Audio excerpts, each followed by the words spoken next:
నమస్కారం, welcome to I dream ధర్మ మార్గం కార్యక్రమానికి స్వాగతం. నేను మీ విజేత. ప్రస్తుతం మనతో పాటు ఉన్నారు జ్యోతిష వాస్తు పండితులు, లలిత ఉపాసకులు శ్రీ శ్రీ శ్రీ నానాజీ పట్నాయక్ గారు. ఇప్పుడు వారితో మాట్లాడి మరిన్ని విషయాలు తెలుసుకుందాం. నమస్కారం గురుగారు. శ్రీమాత్రే నమః. గురుగారు, శ్రావణ శుక్రవారాలు పూజ చేయటం వల్ల స్త్రీ శాపం తొలగిపోయే అవకాశం ఉంటుందని చెప్పి విన్నాను. ఇది నిజమే అంటారా? అసలు స్త్రీ శాపం ఎందుకు వస్తుంది ప్రధానంగా? ఫస్ట్ ఆఫ్ ఆల్ ఏంటంటే, ఏ దోషమైనా కానీ పూర్వజన్మల్లో చేసుకున్న కర్మే ఈ యొక్క జన్మలోకి వస్తుంది.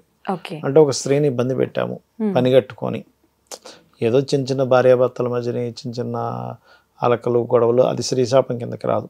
వాళ్ళిద్దరేవో చిన్న చిన్న అనుకున్నారు, మళ్ళీ కలిసిపోతారు, అలుగుతారు, దట్ ఈస్ నాట్ స్త్రీ శాపం. పర్టికులర్ గా స్త్రీ ఇబ్బంది పెట్టినా అది పురుషుడికే వర్తించదు. ఒక స్త్రీ ఇంకో స్త్రీని ఇబ్బంది పెట్టినా స్త్రీ శాపం కిందకే వస్తుంది. అది ఓన్లీ పురుషుడికే కాదు, స్త్రీలకు కూడా వస్తుంది. అందుకే అది అత్తగారి రూపంలోనో, కోడల రూపంలోనో, ఆడుపడుచు రూపంలోనో, ఒక్కోసారి సిబ్లింగ్స్ రూపంలో కూడా వస్తుంది మీకు. అంటే ఏమిటి, వాళ్ళ దగ్గరే వాళ్ళు కలిసే పుడతారు, లేకపోతే కలిసే ఉంటారు, విడిపోలేరు, కానీ గొడవలు జరుగుతూ ఉంటాయి. అసలు అది చాలా డిఫరెంట్ గా ఉంటుంది. అది శుక్రుడు పాడైతే వస్తుంది. శుక్రుడు 6వ స్థానంలో ఉన్న, 11వ స్థానంలో ఉన్న, అష్టమంలో ఉన్న, లేదా శుక్రుడు పాడైన, శుక్రుడు పాపగ్రహాలతో పాడైన శ్రీశాపం ఉందని మనం అర్థం చేసుకోవాలి. ఒక్కోసారి నవాంశలో బాగా పాడైతే ఆఫ్టర్ మ్యారేజ్ తర్వాత ఉంటుంది. అది పాడవడం ఏ స్థానంలో పాడైందో చూసుకోవాలి. ఒక్కొక్కసారి ఎలా వస్తుందంటే బాస్ రూపంలో వస్తుంది. అది ఏదో లేడీ బాస్ వస్తారు ఆ కంపెనీకి, ఆవిడ అసలు ఇబ్బంది పెడుతూ ఉంటుంది, అందరిని వదిలేసి ఇతనే పట్టుకుంటుంది, లేకపోతే ఈమెనే పట్టుకుంటుంది. మనకు అర్థం కాదు ఏమిటి అందరితో నాతో ఎందుకు ఇట్లా అవుతుంది అంటే అది కర్మ అనమాట. వాళ్ళనే టార్గెట్ చేస్తారు, మిగతా వాళ్ళందరితో బాగానే ఉంటారు. మళ్ళీ కొన్ని వాళ్ళు ఏమైనా అందరితో అలా ఉన్నారంటే అలా కూడా ఉంటారు. బికాజ్ వీళ్ళకి వీళ్ళ జాతకంలో బాస్ రూపంలో స్త్రీ శాపం వచ్చేది ఉంటుంది. కొన్నిసార్లు ఆడపడుచు, భార్య, పర్టికులర్ గా ధనుర్లగ్నం వాళ్ళకైతే భార్య రూపంలోనే ఆ ఇబ్బంది అనేటువంటిది ఏర్పడుతూ ఉంటుంది.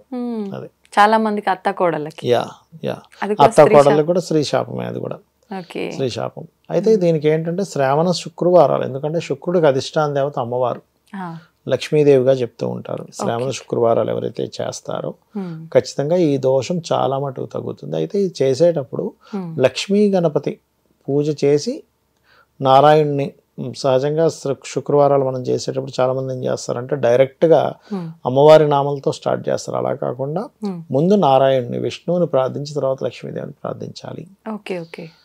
ఎందుకంటే విష్ణువు ఎక్కడ ఉంటే అమ్మవారు అక్కడ ఉంటుంది కాబట్టి ఆ రకంగా. అదే విధంగా మరొకటి ఏంటంటే, ఈ శుక్ర సంబంధించిన దోషం ఏర్పడింది కాబట్టి, స్త్రీ శాపం ఏర్పడింది కాబట్టి బొబ్బర్లు ఒకటి, ఉలవలు ఒకటి దానంగా ఇవ్వాలి. బొబ్బర్లు, ఉలవలు మంగళ శుక్రవారాలు ఇవ్వాలి. ఇచ్చినట్లయితే క్లియర్ అవుతుంది. అయితే కొంతమంది జన్మజాతకాల్లో ఉంటుంది కానీ పనిచేయదు ఒక్కోసారి. ఎందుకు పనిచేయదు అంటే అది శుభగ్రహాల మధ్యన ఉంటుంది. ఒక్కోసారి అది శుభ ఫలితాలు ఇస్తుంటుంది, అప్పుడు ఎక్కువ ఇబ్బంది ఫలితాలు రావు. ఏదో కొంతకాలం, ఏదో 1 year బాధపడ్డాను, 6 months బాధపడ్డాను, లేకపోతే ఈ వీక్ ఎందుకో నాకు ఆడవాళ్ళతో గొడవ వచ్చింది, ఇట్లాంటివి జరుగుతాయి. కానీ కంప్లీట్ లైఫ్ లాంగ్ ఉండదు. ఎందుకంటే కొంతమందికి ఎప్పుడో 100-120 years వస్తుంది ఆ దశ. అప్పుడు ఇదంతా అయిపోతుంది, ఏజ్ అంతా ఎప్పుడో అయిపోతుంది, ఆ దశ ఎక్కడో ఉంది కాబట్టి ఫలితం అనేది రాదు. యుక్త వయసులో ఉన్నప్పుడే ఎక్కువ ఫలితం వస్తుంది స్త్రీ శాపం అనేది. చిన్నప్పుడు ఉందనుకోండి, ఉదాహరణకి అంటే శుక్రుడు పాడయ్యాడు, వాళ్ళకి సర్వసాధారణంగా ఏమవుతుందంటే చిన్నప్పుడు ఏదైనా మనకి లేడీస్కి వచ్చే ఈ ప్రాబ్లమ్స్ కానీ, లేకపోతే కొంతమందికి థైరాయిడ్ రిలేటెడ్ ఇష్యూస్ వస్తాయి.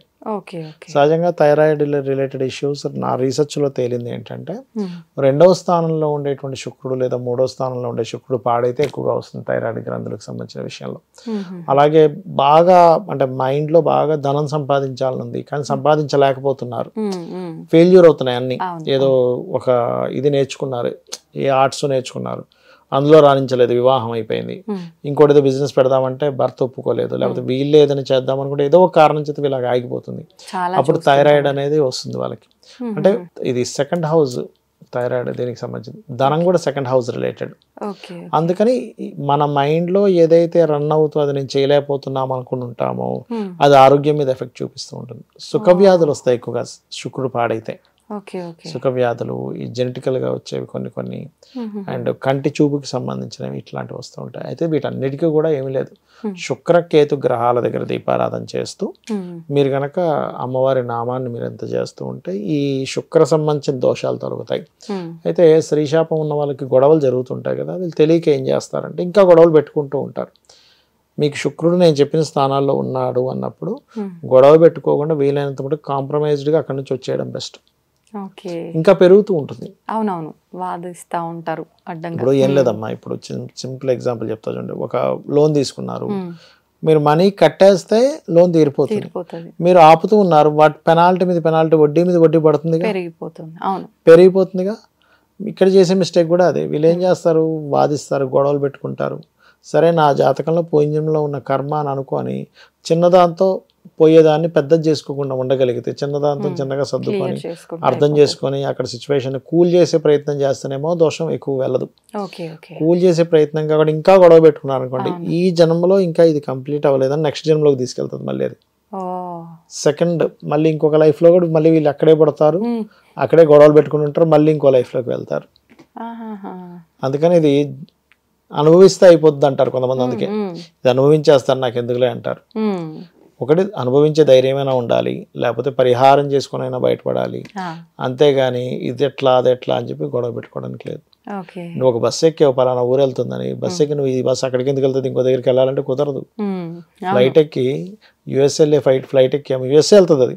నువ్వు ఫ్లైట్ ఎక్కిన తర్వాత డ్రైవర్తో అక్కడ ఉండే వాళ్ళతో నువ్వు ఇది ఇట్లా యుఎస్ పోతుంది, నేను ఇంకో దగ్గర పోవాలంటే పోతుంది, చైనా పోమంటే పోతుంది.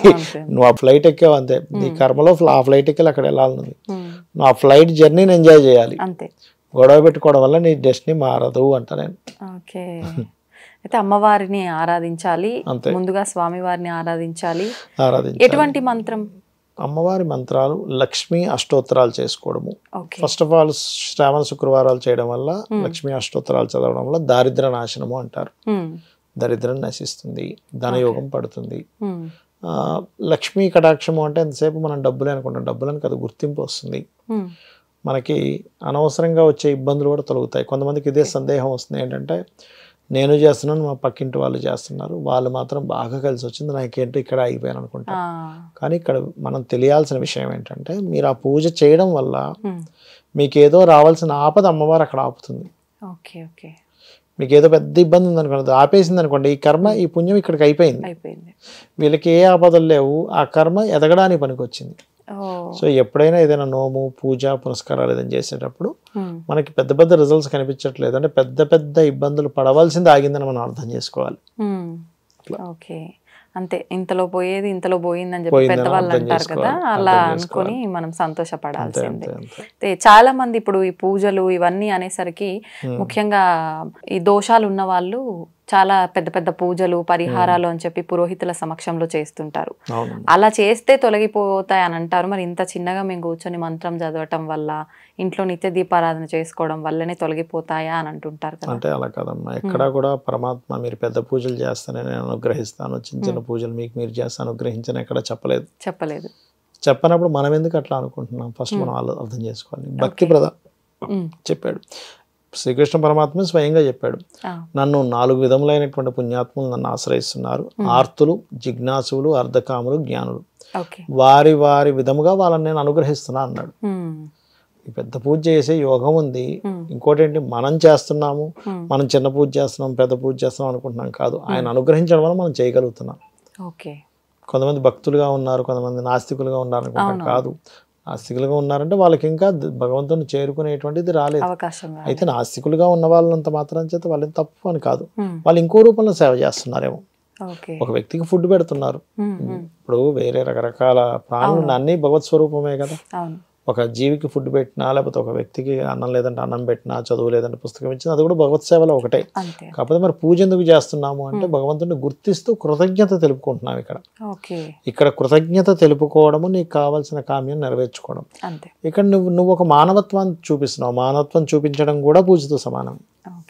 ఏ రకంగా చేసినా ఫలితం ఉంటుంది. ఏ రకంగా చేసినా అంటే మీరు ఎక్కడా కూడా ప్రతిఫలాన్ని ఆశించకుండా చేసే సేవ ప్రతిదీ కూడా భగవత్ సేవే. ప్రతిఫలాన్ని ఆశిస్తే అది బిజినెస్ అవుతుంది.